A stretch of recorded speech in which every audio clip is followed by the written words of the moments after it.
Vamos agora partir para... Você pergunta e nós respondemos.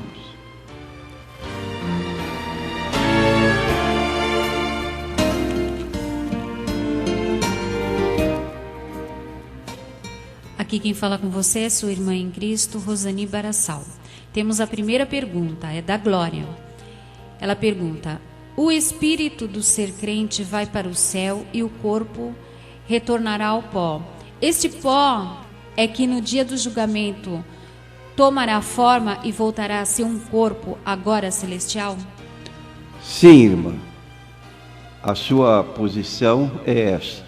Nós temos em 1 Tessalonicenses 5:23, o apóstolo dizendo: todo o vosso espírito, alma e corpo estejam plenamente conservados para a vinda de nosso Senhor Jesus Cristo. Ocorre que no momento da morte, o corpo, que foi formado do pó, retorna ao pó, e o espírito retorna a Deus. Eclesiastes 12, versículo 7. Seguindo esse julgamento individual, o corpo permanece na sepultura, enquanto que o espírito ou alma parte para o lugar que foi sua escolha aqui na terra. Aos cristãos, nós temos na Bíblia Sagrada a promessa de estarem com Cristo, como aconteceu com Estevão, que ao ser apedrejado, ele viu o céu aberto, viu Jesus em pé ao lado direito do Pai, e disse: Senhor Jesus, recebe o meu espírito. Enquanto isso, seu corpo caiu por terra, morto, e ele foi sepultado. Em Mateus 27:52, fala de corpos de santos que dormiram. O corpo dorme, a alma não dorme e nem morre. Mateus 10:28. Não temais os que matam o corpo e não podem matar a alma. Sobrevivendo à morte do corpo, nosso espírito ou alma, no dia da volta de Cristo, não sabemos o dia nem a hora, de acordo com Filipenses capítulo 3, versículo 20 a 21, se dará a mudança do nosso corpo que está sepultado, às vezes reduzido ao pó. Ele vai ser ressuscitado gloriosamente na forma como o próprio Jesus o foi.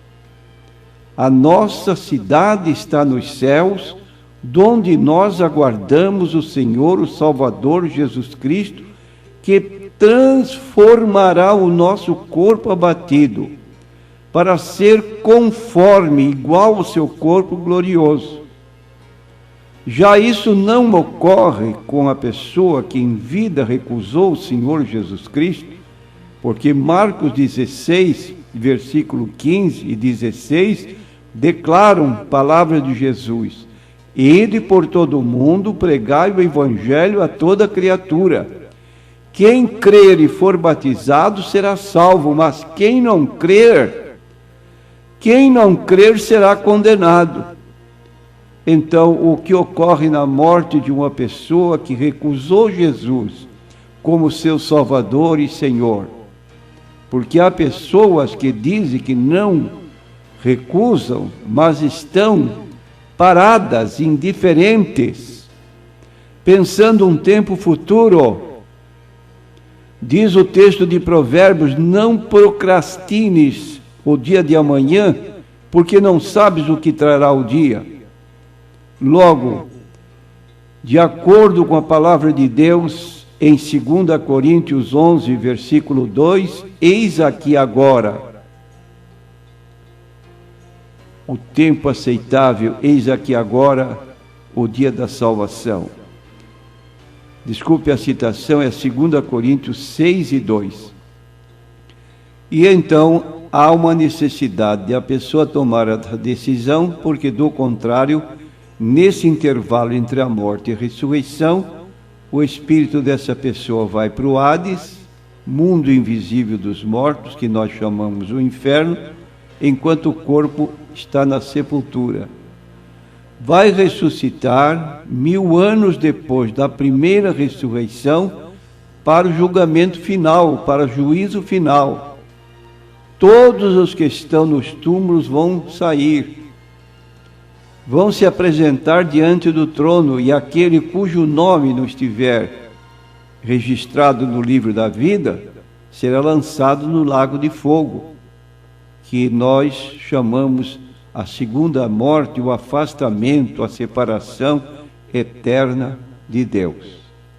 Daí Jesus perguntar que aproveita ao homem ganhar o mundo inteiro e perder a sua alma. Pense bem no assunto, prezado ouvinte. Temos mais uma pergunta. Ele pergunta assim, pastor, em Apocalipse 13, no versículo 1, está citando uma besta que tem 10 chifres e 7 cabeças. Eu vou estar lendo. E eu pus-me sobre a areia do mar e vi subir do mar uma besta que tinha 7 cabeças e 10 chifres, e sobre os chifres 10 diademas, e sobre as cabeças um nome de blasfêmia. Ele pede para que o senhor explique. Nós vamos ler a parte do Apocalipse 13, versículo 1. Eu pus-me sobre a areia do mar e vi subir do mar uma besta que tinha 7 cabeças e 10 chifres. Então a pergunta do nosso consulente é sobre esses 10 chifres e 7 cabeças. Nós dizemos o seguinte, que a besta que sobe do mar é o último grande governo mundial da história. E esses 10 chifres representam 10 reinos que estarão sob o controle do anticristo, que também é conhecido como a besta. O mar representa muitas nações. E no capítulo 17 do mesmo livro do Apocalipse, versículo 12, dá a seguinte informação que estamos já dizendo. Os 10 chifres que viste são 10 reis, que ainda não receberam o reino, mas receberão o poder como reis por 1 hora, juntamente com a besta. Então aqui está a explicação desses 10 chifres, sendo reis que se levantarão para dar sua autoridade à besta. E nós temos no capítulo 12 do livro de Apocalipse e no versículo 3 a informação quanto às 7 cabeças. Diz assim: vi outro sinal no céu, e eis que um grande dragão vermelho, que tinha 7 cabeças e 10 chifres, e sobre as cabeças 7 diademas. Então este dragão, com 7 cabeças,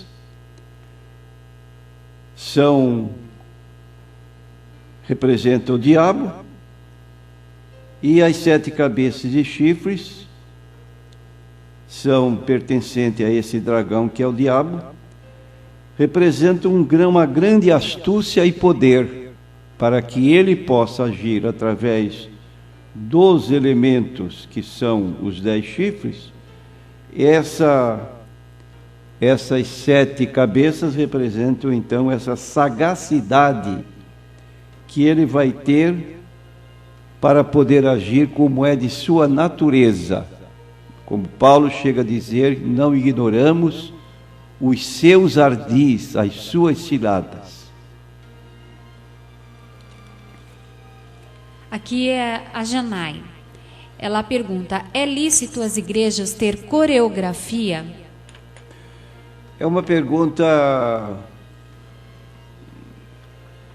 que muitas pessoas estão fazendo hoje, e eu quero dizer o seguinte: para que Deus aceite algo de nós, ou seja, algo que seja um sacrifício de louvor, algum serviço precisa ser feito. Então, além de uma atitude interna correta, é necessário um comportamento externo correto. E as coreografias são algo que ele não pediu. Essa prática pode nos levar para mais longe da simplicidade do modelo apresentado nas Escrituras. Pode escandalizar alguns. E o sacrifício de louvor é o fruto dos lábios que confessam o seu nome.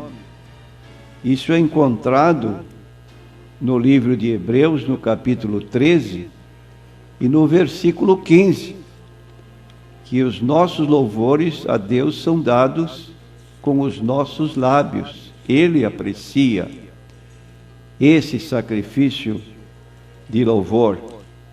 Diz o texto, portanto, ofereçamos sempre por ele a Deus sacrifício de louvor, isto é, o fruto dos lábios que confessam o seu nome. Portanto, para que sejamos agradáveis a Deus, a voz deve prevalecer ao som dos instrumentos que se tocam na igreja. E quanto à coreografia, foi introduzida em algumas igrejas, ela é uma imitação dos grupos do mundo, e não nos devemos amoldar a este. Veja que Paulo, na sua carta aos Romanos, ele faz um rogo com uma profundidade, como alguém que está falando uma coisa, um pedido que não deve ser desprezado. Rogo-vos, pois, irmãos, pela compaixão de Deus, que apresenteis os vossos corpos em sacrifício vivo, santo e agradável a Deus, que é o vosso culto racional. E não vos conformeis com este mundo, mas transformai-vos pela renovação do vosso entendimento, para que experimenteis qual seja a boa, agradável e perfeita vontade de Deus. Então aqui Paulo está dizendo que não nos devemos amoldar ao mundo, mas apresentar a Deus um sacrifício que lhe seja agradável. E a leitura da Bíblia nos mostra que a carne, ela tem seus desejos contrários ao Espírito. Capítulo 5, versículo 16, da carta de Paulo aos Gálatas: andai em espírito e não cumprireis a concupiscência da carne, porque a carne combate contra o espírito contra a carne, estes opõem-se um ao outro para que não façais o que quereis. De modo que o mundanismo e Satanás impedem o perfeito louvor a Deus com o nosso corpo. Então devemos ter cuidado. Posso admitir que muitos aderentes dessa onda podem nos chamar de antiquados, quadrado, retrógrado. No entanto, quero dizer que não há base bíblica para o que chamam hoje de adoração através da dança. A despeito de ainda haver igrejas mais moderadas e reverentes, a dança nunca foi uma forma de louvor a Deus, e sim uma maneira de se exteriorizar a alegria ou agradar a plateia. E aí nós temos um exemplo negativo na filha de Herodias. Ela dançou com tal perfeição para o público, e Herodes se agradou tanto da sua maneira de dançar, que ele fez um voto ali para aquela mulher: pede-me o que quiseres, ainda metade do reino. E ela ardilosamente foi consultar a mãe, que por sua vez deu vazão ao seu sentimento de ódio contra João Batista. Para a surpresa de todos e para o próprio rei, ela pediu a cabeça de João Batista num prato. Então, segundo a Bíblia, Deus é exaltado por meio de cânticos e não por meio de danças. O cântico, ao contrário da dança, é atemporal, quer dizer, não é restrito a povos ou culturas, mas existem os que pensam que o Evangelho se submete à cultura dos povos. Ou seja, vamos nos identificar com o folclore, que é a maneira pelo qual o povo se formou, seus modos, seus costumes. Mas é um engano. Então, nós dizemos que o Evangelho de Cristo é que vai moldar a cultura, e não nós nos deixamos levar pela cultura secular. Lembrando de 2 Coríntios, capítulo 5, versículo 17, quem está em Cristo é uma nova criação. As coisas velhas já passaram, tudo se fez novo.